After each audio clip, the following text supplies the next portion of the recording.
The biggest reason you feel misunderstood right now is probably because you don't really understand yourself. And here's what I mean. Now, just to give you guys a little backstory about myself. So I'm pretty used to moving around a lot. So I grew up in different countries. I grew up in the Emirates. So if you guys have heard of Dubai, Abu Dhabi, that's where I grew up. And then moved to Canada when I was about 11 years old. And then, also lived in Dallas, Texas for about a year, right, for university. And I'd say that I've probably been to about 8 different schools throughout my whole life, which is obviously more than what most people are used to. But I'm pretty used to change, and I'm pretty used to adjusting my environment, and kind of, I'm able to adapt really quickly. And obviously, my family and I was with them the whole time, so we're pretty used to moving around a lot. And growing up as a kid, I would always kind of wonder what my authentic self would be, right? So, you hear people say that, follow your passion, follow your dream, and, just stick to one thing and kind of take it forward for the rest of your life. And I've always really struggled with figuring out what that thing was for myself, right? Because I guess the whole time, I was sort of living up to expectations that my parents were setting for me, right? And I mean, I kind of just went along with it and, did as I was told, right? Now, for example, my parents would see me doing good in math or science, and they'd say, okay, cool, the kid's destined to be an engineer. So, okay, cool, that's my path from now on. Without actually asking me first about whether or not that was actually something I was interested in, or to even, ask me if I even knew what engineering was, because I had no idea at the time when I was like 8 or 9 years old.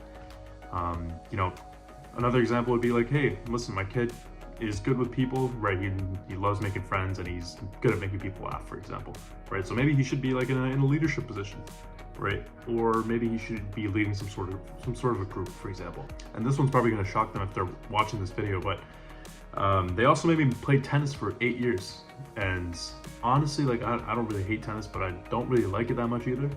Honestly, I think I'm like decent at it. I've got good hand-eye coordination now, and I'm grateful for it, but I don't know if I really like tennis, to be honest, right? It's never been my favorite sport. I've always played other sports a lot more. I've always, my friends have always played other sports, so I just play that with them as well.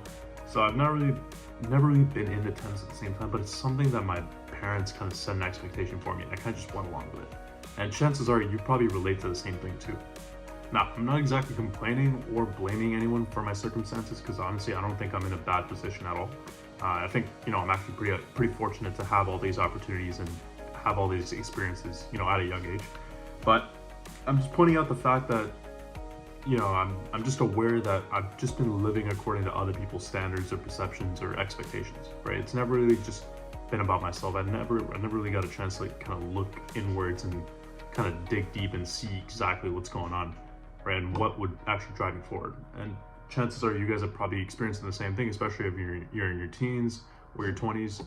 Your ideas are all over the place, and you're kind of looking outwards, right, for all the answers, right? Now, like I mentioned earlier, you're probably misunderstood because you don't really know how to understand yourself, and you don't know what's best for you. And honestly, that's not a bad thing, because when we're kids, when we're growing up, we don't really know what's best for ourselves. So our parents kind of decide for us. But where it gets really bad is when you kind of just like let that guide you for the rest of your life, and you never really get the chance to look inwards, right, for your own benefit in the future, right? So chances are, if you're young, you're probably doing what most of your friends are doing. You're following along with what they're doing. If they're applying for universities or college, you're probably going to the same schools that they're applying to, right, in the same programs that they're going to. And maybe you're trying to live up to your parents' expectations. Maybe you want to go in the business of whatever your parents did, right? Maybe you don't really know too much about it, but listen, it's familiar, right? So therefore, that's exactly what I'm going to do. So I'm just going to follow along the path that's been set up for me. Maybe you played basketball because that's what all your friends did. And, in order for you to make friends in the first place, in order for you to, have some type of status in school, right, you had to do an activity that other people did. So, to fit in, maybe you picked up basketball, right? So that's what you have to do, right? Let's say if you go to church or the mosque, for example. Let's say if your parents are religious, right? You would go to those places in the first place mostly because your parents would be, right, the role models, and they would be the ones that would be kind of leading you and kind of pushing you forward, right, to come with them. And you would just follow along, and you would follow their guidance, and you would pretty much do as they say. You consume the same media, you played the same sports, you had the same habits as them, the same interests. Maybe you had the same political beliefs, for example, right? And you never really questioned why, Now, what I will say is that if you keep following blindly based on what other people do and what other people think is best for you, you're probably going to be depressed, right? And I found this out the hard way when I was struggling in school and I started working jobs that I didn't really like in the first place, because I was doing things for other people that didn't really benefit me in the long run. You know, growing up, you tend to look for advice and guidance, and you hear people say that, you should follow your passion and, you should do whatever you love. And sadly, most of us don't know what the fuck that is. We don't know what our passion is. We don't know what we love, right? So how do we get started? How do we figure that stuff out? Now, lucky for you guys, obviously I've been through this experience myself, so I know how to pull myself out of this. So hopefully I can pull you out of this too. Now, the first step of breaking this never-ending cycle of constantly doing things for others and living up to other people's expectations or whatever their perceptions or whatever their false image of you is understanding your core personality. Okay, so what I'm gonna do is I'm gonna leave 2 links in the bio for a couple different personality tests that I think are really, really effective. So one of them is the 16 personalities Myers-Briggs test, and the second one is the Big 5 Jordan Peterson personality test. So both of these are really effective. They're accredited, and there's been quite a bit of research done behind them, and they have shown to be pretty effective. And personally for me, I mean, when I took those tests, I was kind of blown away to see how accurate they were, just based on how self-aware I was and how kind of the test kind of told me about my own personality and what my strengths and weaknesses are, for example. So the 16 personalities one is free. The second one by Jordan Peterson does cost $10, but I think you guys should take both of them. Because I think the second one, the one by Jordan Peterson, does provide a lot of insight, and it is really, really in depth. Like it's like 30 pages of reading. But honestly, if you have the time, right, and you really want to invest in yourself, I suggest that you also do the second test as well. But if you don't want to do that just yet, just do the one that's free. That's the 16 personalities one. But at the end of the day, right, you have nothing to lose, right, other than like 10 or 20 minutes of taking a test. Now, I'd say, I mean, I've done these personality tests a long time ago. I just started doing them again just to kind of refresh myself and re-understand them. But like, for example, I don't even know I was an extrovert, but after reading my first ever personality test, everything made sense. Now, these personality tests are pretty much a reassurance for yourself on what your strengths and weaknesses are, what kind of makes you tick, what makes you feel fulfilled, what makes you feel motivated. So it's like a nice little mirror to look at, because sometimes you kind of forget who you really are, and you kind of get caught up in all these perceptions on what other people think about you, right? So you constantly try to live up to other people's expectations. But with a test like this, it's going to show you what you're really kind of made of, and it's going to feel like a nice sense of relief, because now you kind of feel understood, and you're like, okay, cool, this is something I could work with. This kind of feels true to me. Now I understand why I'm the way I am, and how I'm motivated, and how exactly I'm going to be able to fulfill myself, right? And especially for people that are kind of young and don't really know about their futures, are kind of worried about their futures and their careers and stuff like that too.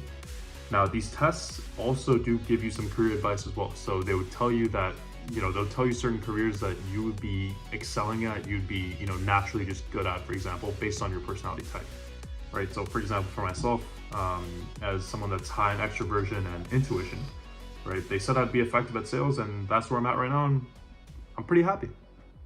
So get that test out of the way and check to see how you feel. So for people that kind of already spend a lot of time by themselves and prefer to be alone, then honestly, kudos to you, you figured that out. But for a lot of people like myself, for example, I tried so hard to please other people, and I tried to fit in, in so many different social groups, because I was always moving to different schools, and I had to figure out a way to kind of, fit in whatever environment I had to go to.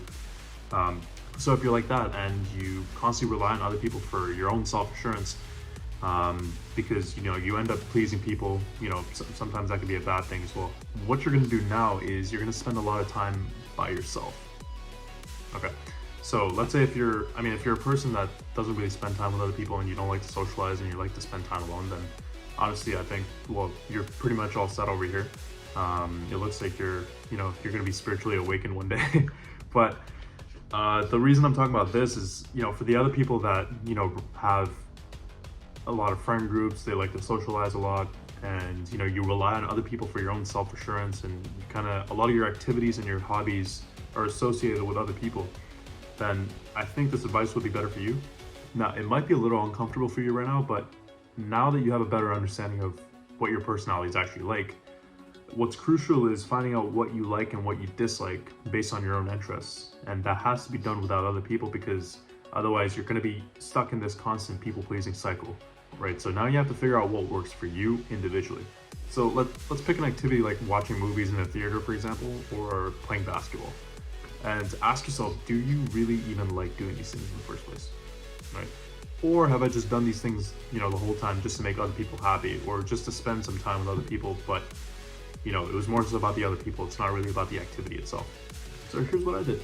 So try watching a movie in the theater by yourself. Don't go on a date. Don't go, with any friends or anything like that, right? Just go get your own ticket, go in there, and just watch a movie by yourself and see what that feels like, right? Do you really like it? Or is it more so the idea of going with other people that makes you like it, right? I personally found the answer. I like movies, right? Watching it by myself, so I don't really care. But the reason I would ask you to do that by yourself is to see if you're doing something just for the sake of other people, or are you doing that, for your own enjoyment, right? So doing something as simple as that, just by walking into a movie theater just by yourself with one ticket, right, can also go a long way.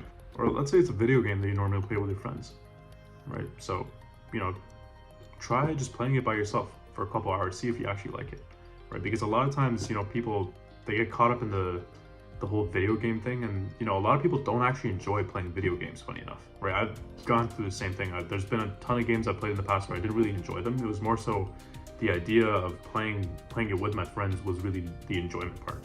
So I kind of asked myself and introspect a little bit, was it the video game itself that was making me happy, or was it the fact that I was spending time with others that was making me happy, right? So there's a clear distinction between those two, right? So test it out for yourself, right? Try playing the video game by yourself and ask yourself, does this really make me happy? Or is it much more fun when I'm playing it with my friends? Now, one thing I will say is, obviously if you do find yourself not enjoying the same things that you normally do with other people, when you're doing it by yourself, there's nothing wrong with that. Like it's not going to be, a whole game changer. Like you're going to stop playing video games and stop playing basketball, or stop watching movies in the, at the end of it. Because, obviously spending time with people is important. So obviously continue doing those things if it makes you happy. But the whole point of this exercise is to really see, what intentions am I doing things with, right? Am I playing basketball simply because I like basketball, or am I doing it just because my friends play it at the same time, right? Now, when you try to separate those two things, you would then understand why you do things in the first place, right? Am I doing things out of my own interest, or am I doing things for other people, right? So it's a clear distinction, but it's going to lead to my next point. Now, the last thing I would recommend as a new habit would be introspection and meditation. Now, with introspection, you can do that simply through a journal. So there's different types of journaling, like gratitude journaling, emotional journaling, right? So things that, let's say some random thoughts, like shower thoughts you get, if you just start writing the thoughts down and writing all your emotions down and writing, all the things you're grateful for, all the things that make you upset, all the things that make you angry, all the things that maybe make you depressed, some of the things that make you motivated, it helps to clarify those things when you write them down. And then it kind of brings you a sense of, I guess, relief when you finally know what it is that holds you back, or what it is that drives you forward, right? So you can just simply write things down. There's a lot of videos out there on how to actually journal effectively, and how to do it for different periods of time. Now, the second thing obviously would be meditation. So meditation is very, very simple. You would just sit in a room in silence by yourself, right? You can't do it with, you can probably do it with other people. I'd say do this by yourself.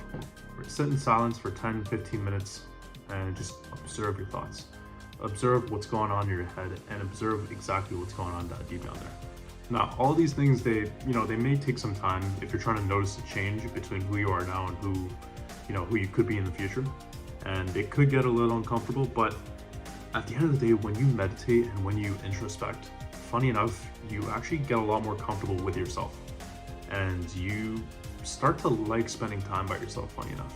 It's not that you completely isolate yourself, right? But you have the option of completely just, being in your own world if you wanted to, and separating yourself from others at the same time. And it's not like it's going to cut you off completely from other people, but it's going to help you feel comfortable with who you are. And it's going to help you understand and help you ponder, what let's say Ibrahim, what makes Ibrahim tick, right? What makes him happy? What makes him satisfied? What gets him excited, right? With all these different habits like meditation, journaling, doing these personality tests, doing things by myself, it's going to give you a clear path on, what your potential passion or what your potential, do what you love thing would be in the future. And that's pretty much how people figure it out, right? It's not really like your passion and doing whatever you love. It doesn't really just fall on your lap. It's more so a slow grinding process of trial and error and introspection and different experimentation. But that's only possible if you give yourself the time and space to do that, right? If you're constantly pleasing other people and being a yes man and living according to other people's standards, then you're not really going to give yourself the time and space to allow yourself to grow into the person that you'd actually need to be in the future, right? Now, obviously, it's going to be feeling very, very, uncomfortable. But at the end of the day, that discomfort is going to be worth it in the long run, because at the end of the day, I'm only doing this so that, the younger version of myself would appreciate it. And I'm telling you this right now, right? The future me is extremely grateful for this advice. And, if someone younger than me, someone like 17, 18 years old could pick up on this, then I think, it's going to be a lot less uncomfortable for them in the future, right? When they actually follow up on these little action items. And honestly, just remember, the pain of regret weighs tons, but the pain of discomfort only weighs ounces, right? So make the right choice.